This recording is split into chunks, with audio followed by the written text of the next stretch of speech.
नमस्कार, मी अक्षय पुन्हा एकदा तुम्हा सर्वांचं एडीएन बातमीपत्रात मनपूर्वक स्वागत करतोय। आज दिवसभरात घडलेल्या संपूर्ण घटनांचा आढावा आपल्याला यायचाच आहे, परंतु त्या अगोदर नजर टाकूया आज दिवसभरात घडलेल्या काही महत्त्वाच्या आणि ठळक घडामोडींवरती। शहरात अवैध जन्म मृत्यू प्रमाणपत्र बनवून देणारं रॅकेट सक्रिय, नगरसेवक राजगौरव वानखेडे यांनी स्थायी समिती सभेत केलं बनावट प्रमाणपत्र सादर, सभापतींचे चौकशीचे आदेश। तर महानगरपालिकेच्या स्थायी समिती सभेत कचरा संकलनाच्या कंत्राटावरून पुन्हा रणकंदन। आता बघूया सविस्तर बातम्या। छत्रपती संभाजीनगर महापालिकेची स्थायी समिती सभा मंगळवारी विविध विषयांवरून गाजली आहे।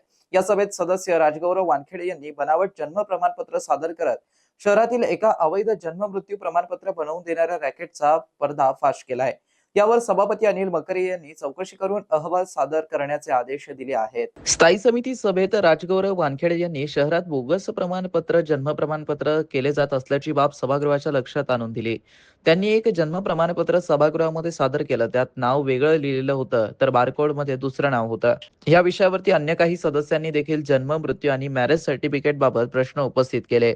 सदर प्रकरणी सभापती अनिल मकरे यांनी आदेशातील केल्यावरती प्रशासनाकडून अतिरिक्त आयुक्त रणजित पाटील यांनी खुलासा केला। त्यानंतर सभापती अनिल मकरे यांनी सदर प्रकरणामध्ये पुढील 7 दिवसात चौकशी करून कारवाई करण्याचे आदेश दिले आहेत। सन्माननीय सभापती, सन्माननीय सभापती, आज स्थायी समितीच्या अनुषंगाने अनेक सदस्यांनी, सन्माननीय सदस्यांनी बर्थ सर्टिफिकेट, डेथ सर्टिफिकेट, त्याचबरोबर मॅरेज सर्टिफिकेट याबद्दलचे अनेक मुद्दे उपस्थित केले। ते मुद्दे ऐकल्यानंतर हे लक्षात येतं की आता जे आपण उल्लेख केलेले जे प्रमाणपत्र आहे, हे प्रमाणपत्र इश्यू करण्यासाठी किंवा मागणी जेव्हा आपण करतो तेव्हा आवश्यक असलेली सर्व कागदपत्रे त्या अर्जासोबत जोडल्यानंतर सेवा हमी हक्क कायद्यानुसार त्याचा प्रत्येक सर्टिफिकेट मिळण्याचा कालावधी शासनाने ठरवलेला आणि त्या पिरियड मध्येच, त्या काळामध्येच ते देणं अपेक्षित आहे। जर अशा प्रकारचा जर कोण कुठला अधिकारी त्याला विलंब करत असेल हेतू पुरस्पर, तर त्याच्यावर कारवाई करण्याची सुद्धा या सेवा हमी कायद्यानुसार। दुसरा विषय असा आहे की आपण हे सगळे सर्टिफिकेट बारकोडनेच देतो, परंतु अजूनही अशी सर्टिफिकेट ज्याच्यावर बारकोड नाही किंवा बारकोड आहे परंतु भलताच आहे, अशी जी परिस्थिती निर्माण झाली किंवा दिसून आली, त्या अनुषंगाने आता आम्ही एक पब्लिश नोटीस, जाहीर सूचना आपण महानगरपालिकेच्या प्रशासनाकडे देऊ, ज्याच्यामध्ये सर्व शाळा असतील, कॉलेज असतील, अजून कोणी संबंधित असतील ज्याला बर्थ सर्टिफिकेट असेल किंवा डेथ सर्टिफिकेट व्हेरीफाय करण्याची किंवा तपासण्याची, पाहण्याची आवश्यकता आहे, अशा सर्व यंत्रणेना पत्रही लिहू, त्याचबरोबर जाहीर नोटीस देऊ आणि त्याच्यामध्ये आम्ही स्पष्ट सूचना देऊ की बारकोड असलेलं सर्टिफिकेटच स्वीकारलं जावं आणि बारकोडचं जो बारकोड आहे सर्टिफिकेट तो व्हेरीफाय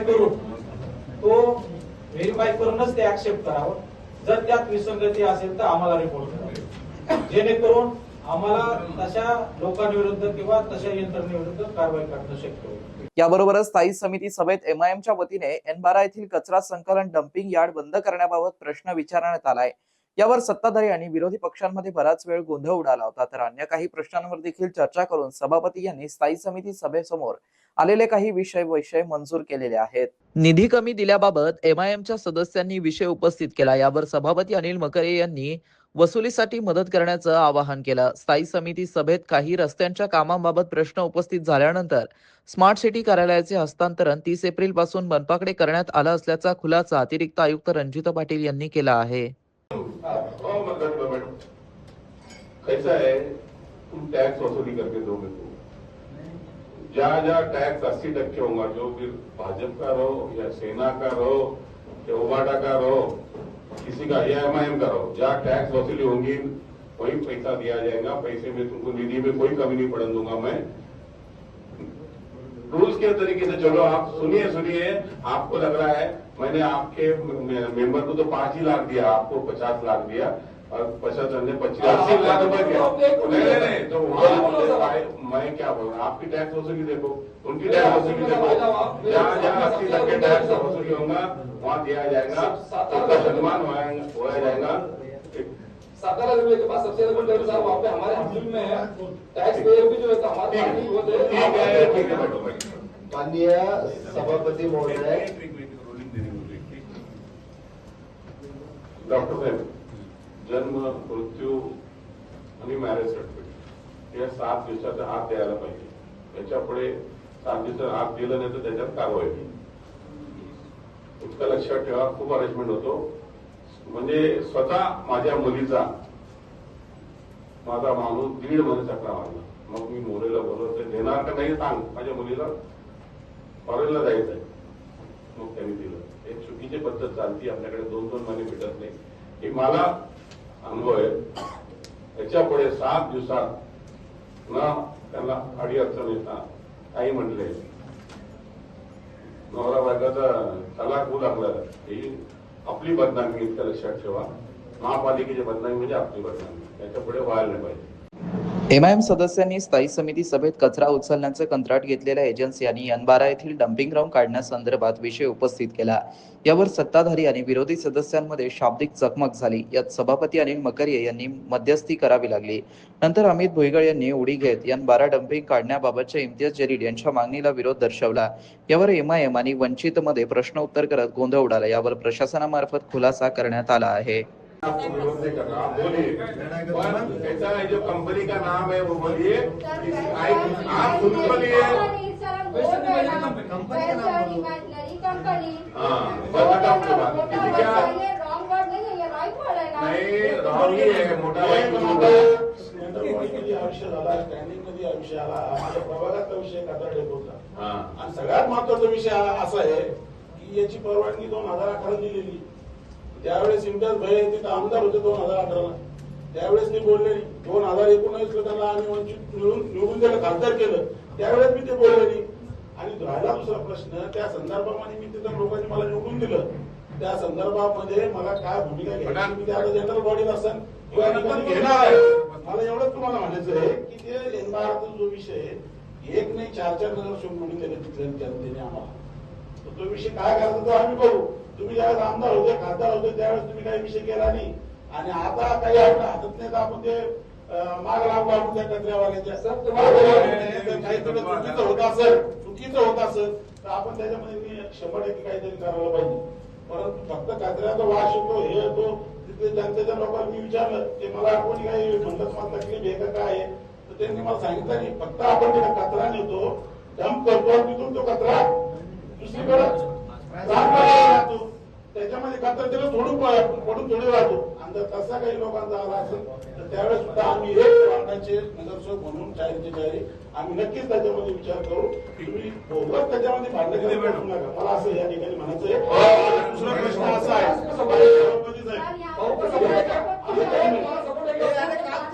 माझ्या प्रभागातला विषय येतो. शहराचा प्रश्न प्रश्न येतो.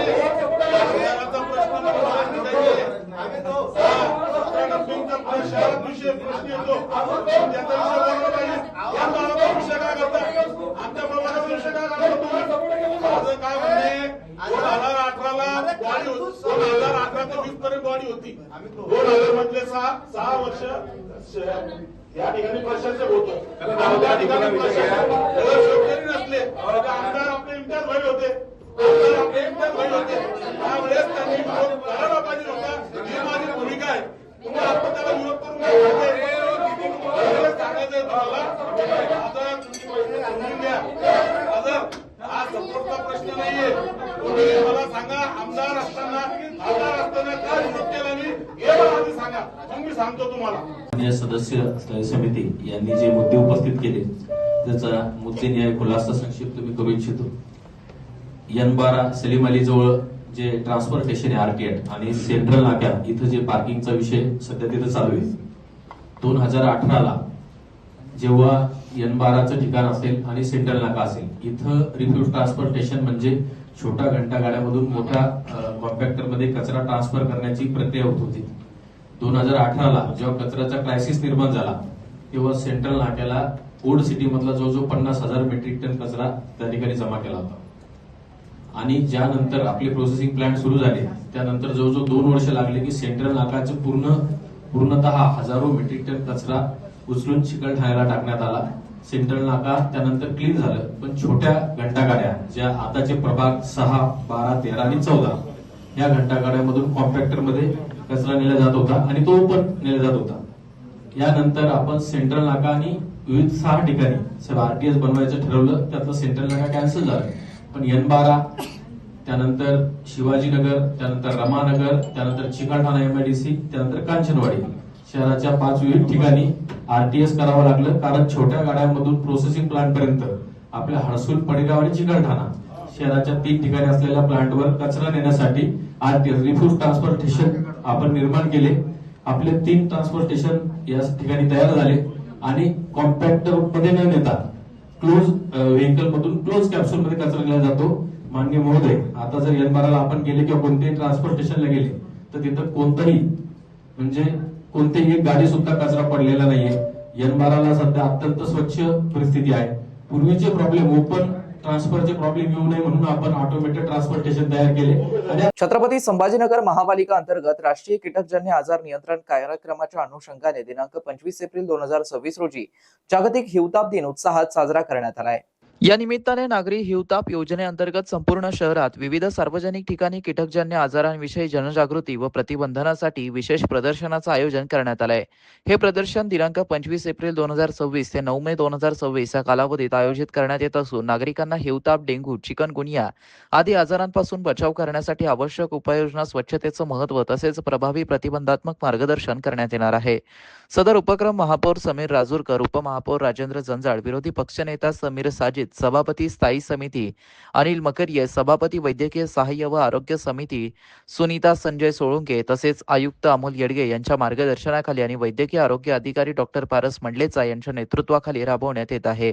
या अंतर्गत शहरातील मध्यवर्ती बसस्थानक, सिडको बसस्थानक, रेल्वे स्थानक, N2 कम्युनिटी ग्राउंड आदी प्रमुख ठिकाणी प्रदर्शनांचं आयोजन करण्यात आलं असून इतर भागांमध्येही ही प्रदर्शनं टप्प्याटप्प्याने आयोजित करण्यात येणार आहे.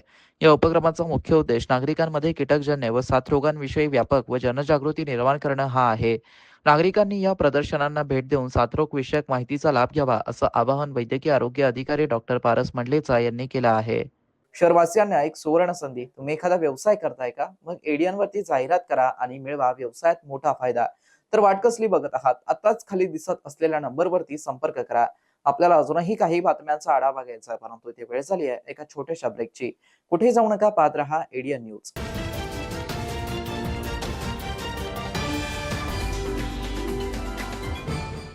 जिंकलो काय 500. लाईव्ह स्कीम अपडेट आहे केवळ 2500. तुम्ही सगळ्या मित्रांना हरवू शकता नेहमी. दाखव जरा. हे तर पक्के फ्रॉड आहे. हा गेम याचे सगळे मित्र खेळतात. 143K डाउनलोड आहे. हा कुठे फेमस आहे? भाऊ मला घेऊन द्या ना. अशा गेम पासून दूर राहा. ही एक नशा आहे. आज 2500ची आहे, उद्या 25,000ची लागेल. असेच तर फ्रॉडच्या जाळ्यात फसवतात. पण खरा गेम काही वेगळाच आहे. पैसे पण घेतील आणि कदाचित तुमच्या फोनचा एक्सेस पण. आणि मग तुम्हाला ब्लॅकमेल करतील. स्कॅमरच्या जुन्या पुराण्या पद्धतीमध्ये अडकून करू नका कोणतेही transaction. India stop, think and then take action. नमस्कार, मी अमोल येडगे, आयुक्त छत्रपती संभाजीनगर महानगरपालिका. पूर्ण देशभरामध्ये 2026-2027 या वर्षामध्ये आपली 16वी जनगणना केली जाणार आहे. या जनगणनेचं वैशिष्ट्य म्हणजे ही पूर्णपणे डिजिटल जनगणना राहणार आहे. 16 मे ते 14 जून या कालावधीमध्ये आपण आपल्या छत्रपती संभाजीनगर महापालिकेचे जे एकूण 2058 हाऊस लिस्टिंग ब्लॉक म्हणजे घरगणना यादी गट केलेले आहेत. या ठिकाणी 2058 प्रगणक आणि 343 पर्यवेक्षक घरोघरी जाऊन घरगणनेचं काम सुरू करणार आहेत आणि त्याच्यापूर्वी 1 मे ते 15 मे या कालावधीमध्ये आपल्याला आपली स्वगणना सेल्फ इन्युमरेशन आपलं करता येणार आहे. माझं सर्व छत्रपती संभाजीनगर रहिवाशांना नम्र आव्हान आहे की या स्वगणनेमध्ये आपण सहभागी व्हावं. स्वगणनेमध्ये सहभागी होण्यासाठी एकदम सिंपल प्रोसिजर आहे. sc.census.gov.in या वेबसाईटवरती जाऊन आपला मोबाईल नंबर आणि आपल्या कुटुंब प्रमुखाचं नाव टाकून जे 33 प्रश्न विचारले जाणार आहेत त्याची माहिती आपल्याला द्यायची आहे. फक्त 15 मिनिटाचाच कालावधी याच्यामध्ये लागेल. तर माझं सर्व संभाजीनगरवासियांना परत एकदा नम्र आव्हान आहे की 1 मे ते 15 मे या कालावधीत जास्तीत जास्त नगरवासियांनी स्वगणनेमध्ये सहभागी होऊन देशामध्ये आपल्या शहराचा उच्चांक निर्माण करूया. आणि त्यानंतर 16 मे ते 14 जून या कालावधीमध्ये जेव्हा प्रगणक आपल्या घरी येतील तेव्हा हा स्वगणनेचा जो ID आहे तो आपण त्यांना दाखवून यामध्ये आपण त्यांना सहकार्य करावे. धन्यवाद. वालेकुम, जय भीम, नमस्कार। मैं तमाम शहरवासियों को ये गुजारिश करने के लिए आया हूँ कि आने वाली 1 मई से लेकर 15 मई तक स्वगणना जो है तो जिसकी शुरुआत होने वाली है वो जनगणना का ही हिस्सा है। स्वगणना का मतलब ये है कि डिजिटली आप आपकी जो है तो पूरी फैमिली का आपके मोबाइल नंबर के जरिए जो है तो रजिस्ट्रेशन करवा के ले सकते हैं। उसके अंदर 33 अलग अलग पॉइंट्स हैं, उनको फिल करके आप आपकी जनगणना कंप्लीट कर सकते हैं। और जब आपकी जनगणना कंप्लीट वो आपकी फिलिंग कंप्लीट हो जाए तो आप जो है तो उसका स्क्रीनशॉट लेकर रख लीजिएगा, उसको सेव करके रख लीजिएगा। और वहीं पर जब 16 मई से लेकर 14 जून के दरमियान में म्युनिसिपल कॉर्पोरेशन के अधिकारी आपके पास आपकी जनगणना के लिए आपके डोर स्टेप तक आएंगे तो उनको आपको वो स्क्रीनशॉट दिखा देना है और उस स्क्रीनशॉट दिखाकर जो है तो आप आपकी जनगणना कंप्लीट कर सकते हैं। मैं तमाम शहरियों से अपील कर रहा हूँ कि इस जनगणना के अंदर बढ़ चढ़कर हिस्सा दीजिएगा और हमारे देश का गौरव बढ़ाइएगा। आपका जो है तो आइडेंटिटी जो है तो उसको फुलफिल करिएगा। जनगणना की जो पोर्टल के ऊपर जो आने वाला है वो se.census.government.in ये वेबसाइट के ऊपर जाकर 1 मई से 15 मई के बीच में आप आपका स्वगणना कर सकते हैं। Thank you very much. जज़ाकल्लाह। गोविंद परशुराम केंद्रे, सभागृह नेता, छत्रपती संभाजीनगर महानगरपालिका। 1 मे ते 15 मेच्या दरम्यान आपल्या देशामध्ये स्वजनगणना चालू आहे. ही डिजिटली करता येते. आपण स्वतः आपली जनगणना आपल्या डिजिटली करून आपल्याकडे आलेल्या सरकारी प्रगणकाच्या माध्यमातून ती त्यांना आपल्याला वेळेवर सुपूर्द करता येते, त्यांच्याकडे देता येते. आणि ज्या माध्यमातून आपण जनगणना केल्याच्या नंतर आपला सर्वांगीण विकास करण्यासाठी आपल्याला ती जनगणना अतिशय महत्त्वाची असते. म्हणून आपण सर्वांना विनंती करतो की आपण जनगणनेच्या या राष्ट्रीय कामामध्ये आमच्या येणाऱ्या प्रगणकाला आपण मदत करावी एवढी या ठिकाणी आपल्याला विनंती करतो आणि थांबतो. धन्यवाद. नमस्कार, मी अनिल श्रीकिशन मकरिये, स्थायी समिती सभापती, छत्रपती संभाजीनगर महानगरपालिका याद्वारे शहरात सर्व नागरिकांना विनंती करतो की केंद्र शासनाने दिनांक 1 मे ते 15 मे दरम्यान जनगणना मोहीम छत्रपती संभाजीनगर शहरात राबविण्यात येणार आहे.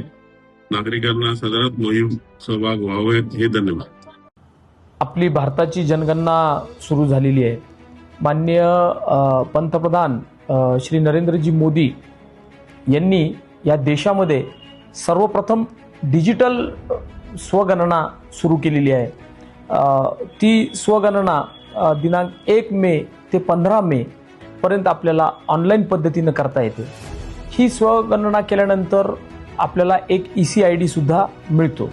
ह्याचा उपयोग काय की जेव्हा नंतर 16 मे ते 14 जूनच्या दरम्यान प्रगणक जेव्हा आपल्या घरी येतील आणि त्यावेळेस माहिती विचारायला येतील त्यावेळेस जर तुम्ही हा EC-ID दिला तर तुमचा EC-ID त्या प्रगणकांना दिल्यानंतर ते इतर कोणती माहिती तुम्हाला विचारणार नाही आणि त्यामुळं नागरिकांचा सुद्धा वेळ वाचेल आणि जनगणना जलद गतीनं होईल. माननीय पंतप्रधान श्री नरेंद्रजी मोदी यांनी डिजिटल जनगणना चालू केल्यामुळं ती अतिशय वेगाने ह्या देशामध्ये जनगणना होईल आणि हा पहिल्यांदाच या देशामध्ये डिजिटल जनगणना सुरू झालेली आहे. ही स्वगणना 1 मे ते 15 मेच्या दरम्यान सर्वांनी ऑनलाईन पद्धतीने करावी, त्याचा ECID आपल्याजवळ ठेवावा आणि आता आपल्याला एक आव्हान करतो की जनगणना हे राष्ट्रीय कार्य आहे आणि राष्ट्रीय कार्यामध्ये सहभाग नोंदवणे हे आपलं राष्ट्रीय कर्तव्य आहे.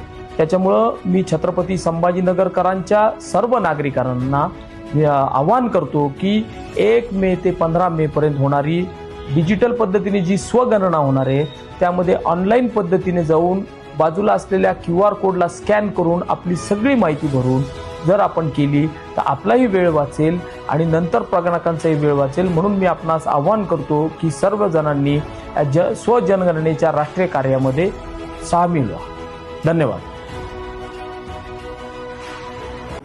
नमस्कार, मी राजेंद्र जंजाळ, उपमहापौर, छत्रपती संभाजीनगर महानगरपालिका. आपल्या सगळ्यांना ठाऊकच आहे की आपल्याकडे आता जनगणनेला सुरुवात झालेली आहे. जनगणना ही देशाच्या विकासासाठी अतिशय महत्त्वाचा असलेला एक कार्यक्रम आहे आणि या कार्यक्रमामध्ये खऱ्या अर्थानं डिजिटल पद्धतीने स्वगणना करण्याचा सुद्धा एक पर्याय दिलेला आहे. आपण आपल्या मोबाईलवर दिलेली लिंक ओपन करून आपली पूर्ण माहिती भरावी. एक OTP येईल, तो OTP त्याच्यामध्ये टाकला पाहिजे आणि ती पूर्ण माहिती भरल्यानंतर आपल्या व आपल्या कुटुंबियाचे पूर्ण नाव पत्ता टाकल्यानंतर एक OTP जो येणार आहे तो आपण आपल्याकडे येणाऱ्या जनगणना कर्मचाऱ्याला दाखवायचा आहे. निश्चित याच्यामुळं आपलाही आपल्या कुटुंबाचा वेळ वाचेल, शासकीय कर्मचाऱ्याचा वेळ वाचेल आणि ही जनगणना पूर्ण होण्यास मदत होणार आहे. मी छत्रपती संभाजीनगरच्या सर्व नागरिकांना, रहिवाशांना विनंती करतो की आपणही डिजिटल पद्धतीद्वारे स्वगणना करावी आणि प्रशासनाला सहकार्य करावे. डिजिटल पद्धतीने स्वगणना करण्यासाठीची मुदत 1 मे ते 15 मे आहे. मी आणि माझे कुटुंब, माझे मित्र हे सगळेजण स्वगणना करणारे. आपणही या ठिकाणी स्वगणना करावी आणि निश्चित आपल्याकडे येणाऱ्या जे काही शासकीय कर्मचारी असतील त्यांना सहकार्य करावे, कारण हे काम देशासाठी, आपल्यासाठी, स्वतःसाठी, आपल्या कुटुंबासाठी अतिशय महत्त्वाचं आहे आणि त्यासाठी आपण सगळ्यांनी सहकार्य केलं पाहिजे. धन्यवाद. 10,000च्या फ्री व्हाउचरसाठी क्लिक करू. फसलात मॅडम, फसलात. तुम्ही कोण? फ्री कुपन देणारा स्कॅमर. इथे आपण आपल्या सुंदर हाताने लिंकवर टॅप केलं आणि तिथेच मी तुमचा पूर्ण मोबाईल हॅक केला. हॅक? पासवर्ड हॅक, फोटोज मोब, OTP चोरी, AI यूज करून त्यावाल्या साइट्सवर अपलोडिंग. हे सगळं? ओहो, कोणी दुसऱ्यांनी पॉपअप दाबले. मी चाललो. मॅडम, स्कॅमर सांगून नाहीयेत, पण अननोन लिंकवर क्लिक केल्याने आपल्याला सायबर बुलिंग आणि सेक्स टॉर्शनचे शिकार बनवले जाते. सायबर क्राईम पासून वाचायचे आहे तर थांबा, विचार करा आणि ऍक्शन घ्या. अनेकांच्या मनात स्वप्न असते की देशाची सेवा करायची, परंतु काही लोकच योग्य प्रशिक्षण घेऊन ते वास्तवात पूर्ण करतात. वास्तविक सैनिक बनणे सोपं काम नाही, कारण प्रशिक्षणाच्या मैदानापासून ते युद्धाच्या रणांगणापर्यंत प्रत्येक क्षण संघर्षमय असतो. फक्त जो इमानदार, समजूतदार असेल आणि ज्याची इच्छाशक्ती प्रबळ असेल असाच व्यक्ती या क्षेत्रात टिकू शकतो. प्रत्येक वर्षी अनेक परीक्षार्थ्यांना यश प्राप्त होते, ते फक्त आणि फक्त गरुड झेप अकॅडमी. पंख आम्ही देतो, उंच भरारी तुम्ही घ्या.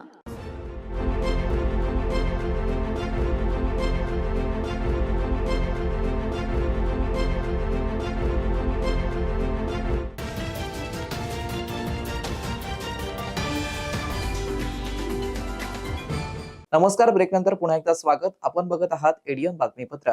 प्रई सोनकांबळे प्रतिष्ठानच्या वतीने पुन्हा एकदा सामाजिक जाणीवेतून 4 जणांचे कॅटरॅक्टचे ऑपरेशन स्वखर्चाने करून दिले असून विनाशताच्या शाळेत शिकणाऱ्या सर्वसाधारण घरातील गुणवंत विद्यार्थ्यांचा सत्कार करून त्यांचं यथोचित कौतुक केलंय. आयुष्यात पहिल्यांदाच झालेल्या या सत्काराने त्या विद्यार्थ्यांचा आनंद गगनात मावेनासा झाला होता. प्रई सोनकांबळे प्रतिष्ठानच्या वतीने वर्षभर विविध ठिकाणी विविध सामाजिक उपक्रम राबवले जातात. या प्रतिष्ठानच्या वतीने आतापर्यंत अनेक विद्यार्थी, महिला, कष्टकरी यांना मदतीचा हात दिला आहे. याच सामाजिक जाणीवेतून प्रई सोनकांबळे प्रतिष्ठानच्या वतीने सामाजिक जाणीवेतून 4 जणांचे कॅटरॅक्टचं ऑपरेशन स्वखर्चाने करून दिलं. या रुग्णांना उपचारासाठी त्यांनी पूर्णपणे मदत केली आहे. यासाठी डॉक्टर प्रकाश कदम, डॉक्टर चेतना सोनकांबळे, कल्पना कांबळे, डॉक्टर वैशाली घोडेराव, शीतल सोनकांबळे, प्रेषित सोनकांबळे, कुमुदिनी सोनकांबळे आद्या सोनकांबळे यांनी परिश्रम घेतले. तर छत्रपती संभाजीनगर शहरात असलेल्या विना छताच्या शाळेत शिकणाऱ्या गुणवंत विद्यार्थ्यांचा सत्कार प्रतिष्ठानच्या वतीने करण्यात आला. प्र. सोनकांबळे प्रतिष्ठानच्या सर्वेसर्वा डॉक्टर चेतना सोनकांबळे यांनी सर्वसाधारण घरातील या गुणवंत विद्यार्थ्यांना त्यांच्या निवासस्थानी बोलवून प्रतिष्ठानच्या सर्व पदाधिकाऱ्यांसह इतर मान्यवरांच्या उपस्थितीत त्यांच्या यथोचित गौरव केला. यावेळी पूजा सुरेश जाधव हिला 82% गुण प्राप्त झाल्याबद्दल आणि पौर्णिमा दबडकर हिला 81% गुण प्राप्त झाल्याबद्दल त्यांचा सत्कार करण्यात आलाय. आयुष्यात पहिल्यांदा झालेल्या सत्कारामुळे विद्यार्थी आनंदित झाले होते. त्यांच्या चेहऱ्यावरती समाधान झळकत होतं. सदर कार्यक्रमास डॉक्टर प्रकाश कदम, डॉक्टर चेतना सोनकांबळे, डॉक्टर कांबळे, डॉक्टर वैशाली घोडेराव, शीतल सोनकांबळे, प्रेषित सोनकांबळे, कुमुदिनी सोनकांबळे, आद्या सोनकांबळे हे या कार्यक्रमासाठी उपस्थित होते आणि त्यांच्या हातूनच सदरील विद्यार्थिनींचा सन्मान आणि सत्कार करण्यात आलाय. विकास योजनेमधील फेरबदलांची प्रक्रिया गतिमान करण्यासाठी MRTP कायद्याअंतर्गत काही अधिकार महानगर आयुक्त व कार्यकारी समितीकडे सोपवण्याचा प्रस्तावास तसेच शासकीय समितीचा जमिनींचं हस्तांतरण, वाळूज परिसरातील भूसंपादन आणि सिडको मार्फत निधी उभारणीत मुख्यमंत्री देवेंद्र फडणवीस यांनी मान्यता दिली आहे. विकास प्राधिकरणाच्या 2025-26च्या सुधारित अंदाजपत्रकास तसेच 2026-27च्या अर्थसंकल्पास मान्यता प्रदान करण्यात आली. आर्थिक बाबींमध्ये प्राधिकरणाच्या उत्पन्नात वाढ होत असल्याचं निदर्शनास आलं असून 2026-27 साठी संतुलित अर्थसंकल्प सादर करण्यात आला. महानगर आयुक्तांच्या वित्तीय अधिकारात वाढ करून निर्णय प्रक्रिया अधिक वेगवान करण्यावरती भर देण्यात आला. जमीन संपादन तसेच पायाभूत सुविधांच्या विकास संबंधी कामे प्रगतीपथावरती असल्याचं स्पष्ट करण्यात आलं. महानगर प्रदेशासाठी स्टेटस रिपोर्ट तयार केल्यानंतर व्हिजन डॉक्युमेंट तयार करण्याची प्रक्रिया सुरू करण्यात येणार असल्याची माहिती यावेळी देण्यात आली आहे. याशिवाय वर्ग 1 व वर्ग ब अधिकाऱ्यांची रिक्त पदे शासन स्तरावरून भरण्यात येईपर्यंत सेवानिवृत्त अधिकाऱ्यांकडून ही पदे भरण्याचे अधिकार महानगर आयुक्तांना देण्याबाबत निर्णय घेण्यासोबतच आकृतीबंध सुधारणा, सेवा सुविधा विकास शुल्क याबाबत धोरण निश्चित करणं तसेच विविध प्रकल्पांसाठी उपसमित्यांना अधिकार देणं यासारखे प्रशासकीय निर्णयही महानगर प्राधिकरणाच्या स्तरावरती घेण्याबाबत बैठकीमध्ये मान्यता देण्यात आली आहे.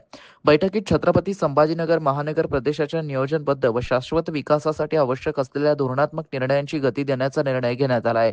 गुंठेवारी नियमितीकरणाच्या अनुषंगाने महाराष्ट्र गुंठेवारी विकास अधिनियम 2001 मधील तरतुदींनुसार गुंठेवारी कक्ष सुरू करण्यात आला असून प्राप्त गुंठेवारी प्रस्तावांवरती कारवाई करण्यात येत असल्याची माहिती यावेळी देण्यात आली आहे. बैठकीत मागील ठरावांचा आढावा घेऊन त्यांच्या अंमलबजावणीचा अहवाल देखील सादर करण्यात आला आहे. शहरातील विविध मुख्य रस्त्यांच्या कडेला झाडांच्या खोडावरती खेळ ठोकून जाहिरात फलक, बोर्ड आणि लाइटिंग लावल्याचे प्रशासनाच्या निदर्शनास आले आहे. शहरातील पर्यावरणाचं रक्षण करण्यासाठी आणि वृक्षांचं आयुष्यमान वाढवण्यासाठी आयुक्त अमोल येडगे यांच्या आदेशानुसार व मुख्य उद्यान अधीक्षक विजय पाटील यांच्या मार्गदर्शनाखाली मनपा उद्यान व वृक्ष प्राधिकरण विभागाच्या वतीने खिळेमुक्त झाडं, वेदनामुक्त निसर्ग ही विशेष मोहीम हाती घेण्यात आली आहे. तसेच झाडांवरून इंटरनेटची वायर ओढणं, सर्व्हिस वायर टाकणं इत्यादींमुळे झाडांना मोठ्या प्रमाणावरती इजा पोहोचत आहे. त्यामुळे त्यांची वाढ खुंटत आहे. झाडांमध्ये खिळे ठोकल्याने कीड लागून झाड आतून पोखरलं जातं आणि कालांतराने वाळून जातं. यामुळे वादळी वाऱ्यांमुळे ते वृक्ष उन्मळून पडून कोणतीही अनुचित घटना घडण्याची शक्यता नाकारता येत नाही. झाडांवर गुंडाळलेल्या सिरियल लाईट्समुळे निर्माण होणाऱ्या उष्णतेने झाडांच्या वाढीवरती आणि रात्रीच्या वेळी पक्ष्यांच्या निवाऱ्यावरती प्रतिकूल परिणाम होत आहे. उद्यान विभागाच्या वतीने राबवण्यात येत असलेल्या खिळेमुक्त झाडं, वेदनामुक्त निसर्ग या मोहिमेला सुरुवात झाली असून या मोहिमेमध्ये आतापर्यंत जवळपास 150 झाडांना खिळे व तारांपासून मुक्त करण्यात आलंय. तरीही अद्याप बऱ्याच ठिकाणी नागरिक संस्था आस्थापना यांनी झाडांना इजा पोहोचवण्यासाठी खिळे, बोर्ड आणि लाईट्स केबल लावल्याचे प्रशासनाच्या निदर्शनास आलाय. त्या अनुषंगाने महाराष्ट्र नागरिक क्षेत्रे झाडांचं संरक्षण व जतन अधिनियम 1975 व महाराष्ट्र मालमत्तेच्या विरूपणास प्रतिबंध करण्याकरिता अधिनियम 1995 या कायद्याअंतर्गत झाडांना इजा पोहोचवणं हा गुन्हा आहे. या कायद्याअंतर्गत अशा व्यक्ती, संस्था, आस्थापना यांच्या विरुद्ध दंडात्मक आणि कायदेशीर कारवाई करण्याची तरतूद आहे. तरी ज्या नागरिकांनी, संस्था, आस्थापना, व्यापारी, जाहिरातदार यांनी झाडांवरील खिळे, बोर्ड आणि लाईट्स केबल स्वतःहून 7 दिवसांच्या आत काढून घ्यावं व असे अनधिकृत कृत्य थांबवावे व सार्वजनिक मालमत्तेचं विद्रुपीकरण थांबवून पर्यावरणाचं रक्षण करणं व आपलं शहर हिरवेगार आणि प्रदूषण मुक्त ठेवण्यास सहकार्य करावं. अन्यथा अशा व्यक्ती, संस्था, आस्थापना, व्यापारी, जाहिरातदार यांच्या विरुद्ध कायदेशीर कारवाई करण्यात येणार आहे असं प्रशासनाच्या वतीने देखील कळवण्यात आलं आहे. छत्रपती संभाजीनगर मधील ॲडव्हान्स मेडिसिटी हॉस्पिटलमध्ये 50 वर्षे वयाच्या रुग्णावरती मूत्रपिंडरोपण यशस्वी झालं आहे. त्यांच्या पत्नीची किडनी डोनेट केली होती. दोघांचंही रक्तगट भिन्न असताना सुद्धा हे मूत्रपिंडारोपण यशस्वी झालं. अशा प्रकारची मूत्रपिंडारोपणाची शस्त्रक्रिया प्रथमच छत्रपती संभाजीनगर मध्ये संपन्न झाली आहे. याबाबत डॉक्टरांनी अधिक माहिती दिली आहे.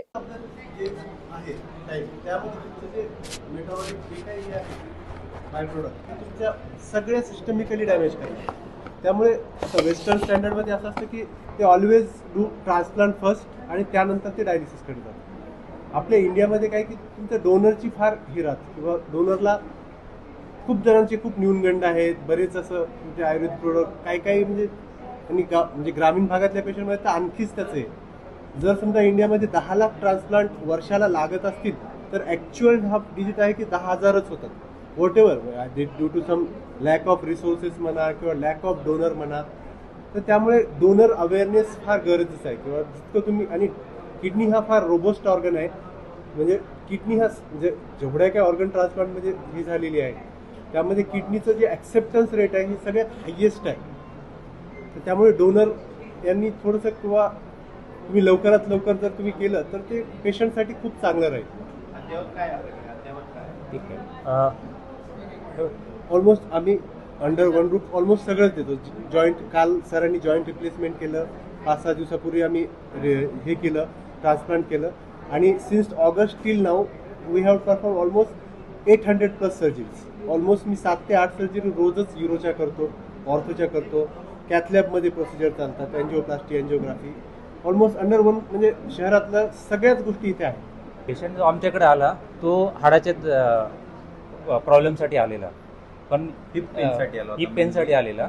त्यांनी वेळीच त्याची काळजी घेऊन त्याचे क्रिएटिनिनचा रिपोर्ट केला. क्रिएटिनिन वाढलेलं. नेफ्रोलॉजिस्टचा त्यांनी रेफरन्स दिला आणि नेफ्रोलॉजिस्ट, युरोसर्जन हे सगळे एकाच अंडर रूफ असल्यामुळं फक्त विदिन 1 मंथ पेशंटचं ट्रान्सप्लांट झालं. त्याच्यामध्ये पेशंटचे डॉक्युमेंटेशन, त्यानंतर एव्हिओ इनकॉम्पॅटिबल होतं. तर हे एव्हिओ इनकॉम्पॅटिबल म्हणजे मिसमॅच, दोघांचं ब्लड ग्रुप वेगळं होतं. तर त्याच्यासाठी डिसेन्सिटायझेशन प्रोटोकॉल असतो. त्याच्यासाठी रिट्युक्झिमॅब देणं, प्लाझ्मा फेरेसिस देणं, ते टायटरचं मॉनिटरिंग करणं, ह्या सगळ्या गोष्टी आम्ही पहिल्या 15 दिवसात केल्या. आणि त्यानंतर on the day of surgery एक नवीन आणि आधुनिक पद्धतीने ट्रान्सप्लांट करण्यात आलं. ते सक्सेस झालं. विदिन 1 आवर आमचं किडनीचं ट्रान्सप्लांटचं 1.5 लिटर युरिन आउटपुट आलेलं आणि 2 दिवसांमध्ये पेशंटचं क्रिएटिनिन नॉर्मल झालेलं आणि पेशंटचं हास्य आता तुम्ही बघितलंच आहे. म्हणजे डायलिसिस लागण्याच्या अगोदर.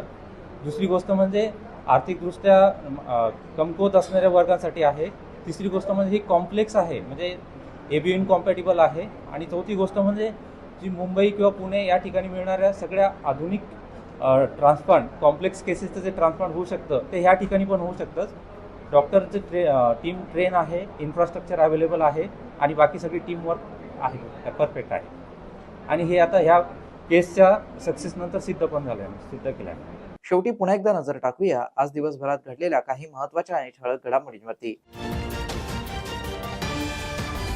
शहरात अवैध जन्म मृत्यू प्रमाणपत्र बनवून देणारं रॅकेट सक्रिय. नगरसेवक राजगौरव वानखेडे यांनी स्थायी समिती सभेत केलं बनावट प्रमाणपत्र सादर. सभापतींचे चौकशीचे आदेश.